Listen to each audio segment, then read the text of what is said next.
Do you want more? More time, more balance, more love, more sex, more money, more real, and less bullshit? This is the Women Wanting More podcast with Dr. Karen Osborne. Real life, real stories, plus real tips to get you more of what you want.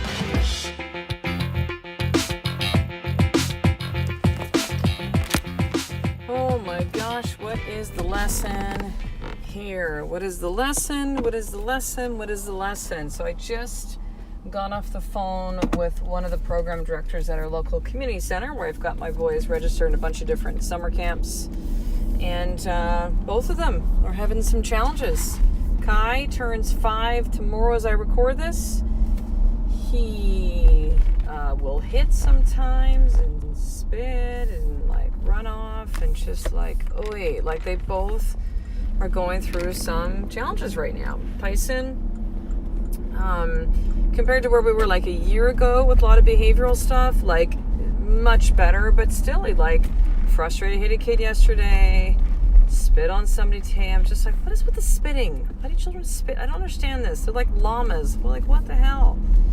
Very, very common patient with him through this process, both of the boys. Just talking about what are some choices we can make instead, like understanding that like it's okay when we make mistakes, but we learn from them and then we move forward. To keep repeating the same things over and over again is not learning from them, right? Like we're just moving far from learning this way. We're just kind of going in circles.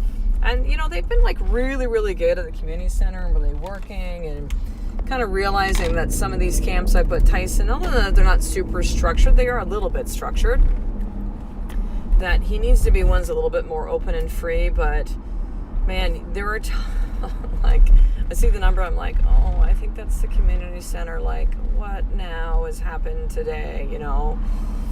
And listen, the reason I share with you is this. I mean, as much as I share some stuff about this, about motherhood, which is tough, and I've had people just fucking crucify me when I share stuff, the mom shaming, right? This is not a whole conversation about this. This is a conversation about realizing that there's going to be times in your life when there is a lot of stuff being handed to you on your plate. And, you know, you can take kind of like, okay, 1 challenge is coming up and 2 and 3, and then you're like, really? 8? Like, what is the lesson in all of this? And it is easy to go a place of, you know what? Fuck this. Like, this sucks. Just pass me the bottle of wine. Right? Listen, no judgment, sister. You do what you have to do to move through things you need to in your life. But the reality is that, yes, when it rains, it pours sometimes. You will have moments when there is a lot of stuff that was coming down the pipe for you. And there are lessons and gifts in it. And yes, it can be that maybe you're simply just not getting lessons and they just keep getting repeated to you. You know, I just did a previous podcast episode about hearing this from a spiritual teacher and just saying like, you know, the negativity wants resolution. And if there isn't love and blessing sent along the way when you let things go and move forward, and you still have an emotional charge or some angst or some feelings, you're anchoring that, the negative thing, the conversation, the person, the experience, you know, it's going to keep boomeranging back again and again because it's not been resolved. And so there certainly is that piece of just like, okay, what am I supposed to be seeing in this, number one? But is there something that keeps getting repeated? And I think, you know, for me, when it comes to at least my oldest son, Tyson, it's just understanding and recognizing who he is in this moment and honoring that. So I'll give you an example. So we started swim lessons with the boys, oh gosh, maybe we didn't really do like a whole lot with them until we moved out here to Victoria. And then we started doing, I think like a lot of families do, group swim lessons, right? They're all named after cute little animals like salamanders and, I don't know, blowfish and different like levels of the kids swimming, right? And Tyson, even though it would be a group of maybe 5 kids, 6 kids, like just a gong show. He would just be the leader of the pack. He'd distract the kids. The teacher would get kind of frustrated. Like, it would be okay. And some of the kids, especially, he'd be mostly in classes where it's like, actually, I think they'd almost always be all boys. here's a side note. If you were a program director for a community center, don't put all the boys together. Boys energy. Majority of boys energy is crazy. You should mix it up. A little bit more of the calming with the girls. Now, it doesn't have to, this is not like a stereotype thing, but that's kind of more the typical energy. But anyway, side note, I'm just realizing that. But the biggest piece of this is Tyson, would distract the other kids, distract the instructor, and like honestly, he was learning jack shit. Like he wasn't learning anything. And so I just was able to take a look, and I was like, well, we'll try a new teacher. And it's like, look, this is not working. Like, what's going to work? And I'm like, I wonder if we did like a one-on-one, because he's good with like one person. Sometimes groups, I understand this now, knowing that he's dyslexic. Back then I didn't know, but the groups and the ability of his brain to be like distracted is very, very high. And so if he can have one-on-one with somebody, he's great. And so we did that. And he's like excelling at swimming now. Like it's just, even from January, we started the private lessons probably maybe 7 months ago. So I want to say around November of last year. January, we're in Maui with the kids. And he says he's swimming. You can't see me, I'm doing quotation marks. He's not really swimming. He's kind of doing this like spastic dog paddle to go from one part of the ladder in the pool to the other part. He's not really. But now, like underwater, he's learning strokes, like he's just loving it, right? And that was really me being like, okay, who is my son? It's up to me as my mom to see him for who he is now in this moment. And it's, this example is reflecting what's happening right now in camps. When he's in these kind of like more structured camps, bigger groups, a little bit more demanded of them, so to, with like focus and that kind of thing, he is just simply, and we've done some where they've been okay, it's okay for a couple days, and then things start to break down. And so when I talked to them today, they're like, well, we're going to see how the rest of the week is, then we'll kind of decide from there. And I just said, listen, why don't we put him let's put him back in the skedaddle, which is more of like, they have this when it's like, they call it here in the province of BC, Pro-D days, professional development days. So when, the teachers, when there's a day where there's no school, but the teachers are doing kind of teacher training stuff, kids are off school in our community center, they'll have like it's called skedaddle. It's basically just like a big free-for-all. Like they do like games, and they'll go in the pool, and that's at the community center, and they'll go outside. Like he has a blast. Like he loves doing his Pro-D days there. And it means that, my husband and I can still work. And so we did this with a camp that wasn't working all that great for him, and we put him in skedaddle, and he was doing great.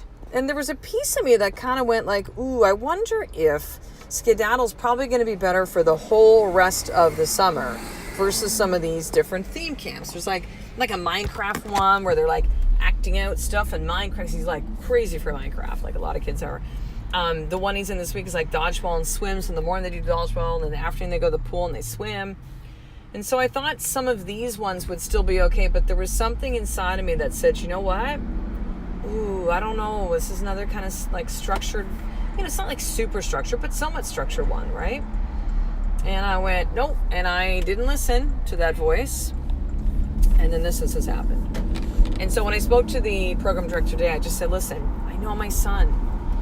The maturity is just simply not there. It's not a right or wrong. It just simply is. And see, I could take this, sister, and I could go, well, I at 7.5 had a different maturity level. I at 7.5 had no problems reading. In fact, I was reading novels at this age, right? I at 8 actually was babysitting younger children. Like, I was just a different, like, not right, wrong, better. Do you see that if we only share the experience of how we knew ourselves to be at that age, if we only know the experiences of how we parent or how we, show up in a marriage, or how we are as a friend or as a sister, or like, it doesn't allow us to see someone for who they are. And the most honoring thing, I believe, you can do not only for your children, but for another human being, period, is to see them as who they are now in this moment. Not who I think Tyson can be, because I know he'll get mature over time with age and experience and all this kind of stuff. And I was like, no, I think let's stretch him. Let's stretch him a little bit. He can do this. I believe in you, buddy.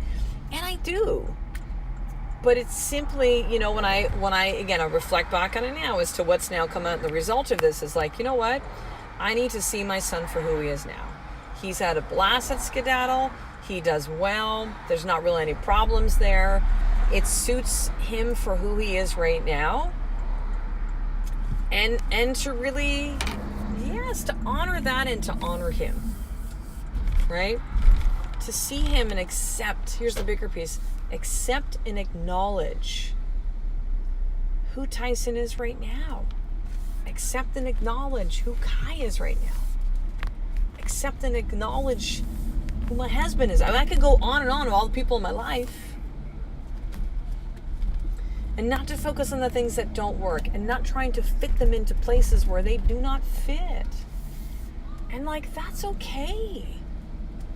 I was talking to the program director too, and I was like, Tyson have had several discussions about, okay, buddy, when you're feeling these things, right, you're starting to feel anger, you're starting to feel like you're going to maybe hit or upset, that's the time to go get a teacher or to walk away. But you understand, I'm asking a 7.5-year-old to have awareness, which he does have pretty good awareness of. He'll be like, no, mommy, my body says no more food, or, you know what, I'm tired, I'm going to go to bed now, my body says I need rest, because we've talked a lot like this with both of our children, but yet I'm asking him to recognize a pretty, fired up emotion, anger, frustration in his body, when there's the majority of adults don't have that level of self-awareness. And I'm like, you know what? Maybe I'm asking my boy too much of what he's really able to do. And again, it's that's okay. It's okay for him to have these experiences. It's okay for him to learn, but I have to really honor and accept of who he is right now in this moment. And to understand that, yes, you will have lessons and stuff that keeps coming in like this, like parenting, marriage, business. And it will feel at times that there is just so much coming in. You're like, good Lord. I just got through the last thing. Now we got this one coming up. Can I have a break? Can there be a pause? Is there an easy button for this? But I want you to know this for certain, sisters, that there are gifts and lessons in all of this for us to see. And it is our job to really understand what these experiences are and to really to look for them, right? To search for the lessons, because they will always, always, always be there. But we need to be open to not just looking, but hearing as to what they are. And that's the biggest thing I hear with everything happening right now is you know what? Just acceptance. Accept where I am right now in the spiritual journey and pausing for business. Accept where things are with my kids right now and kind of struggling to, to make better choices. Accept that I am someone who is, allowing God to come into my life when there's pieces of me that kind of starts to go who the hell is this girl This is weird, right? Accepting. So here's your more tip for today. Well, number one, where are there things happening to you in life where you're just man, the shitstorm of stuff coming my way, I don't even know where to start, right? So what are you persisting against right now that is not allowing you to see the lessons that are there for you to see and for you to experience and for you to feel? And the second piece is this, is where do you just really need to accept reality for how you see it? Accept the people in your life for who they are. Acknowledge that this is happening and it's okay. And to honor the experiences and the people that are in it for who they are, not who you think they're supposed to be. Not how you think they're supposed to show up. And not with you focusing on the things that are challenging for them right now when the 90% of how they show up is beautiful. And I want you to journal the answers to both those and really see what insights come up from that experience. So there you go, sisters. So finishing up, I want to make sure that if you don't already, subscribe to the Women Wanting More newsletter. And which is over at drkarenosborn.com/action guide. It is the one way for me to really stay connected with you, as I am pausing on a lot of stuff in business right now. There's currently no other coaching programs outside the sisterhood, no live events. I'm writing a book right now. I'm producing this podcast till 5 days a week, and the sisterhood is still active, which is over at drkarenosborn.com/sisterhood. And I acknowledge that all this stuff is okay, but this is the one way through the newsletter for me to really keep in the loop of everything that is happening with Women Wanting More and the book when it comes out, which is being written right now. So to make sure to get on the newsletter, head over to drkarenosborn.com/act-guide. So I will talk to you in the next episode, sister. A life of more is just one step away from you doing the work, but really being open to the lessons that are in front of you. And that's what our life is really all about. Being open to lessons in front of you every single day. I love and appreciate you. To get the show notes of each Women Wanting More episode, including the How to Get More tip, subscribe to the newsletter at drkarenosborn.com/newsletter.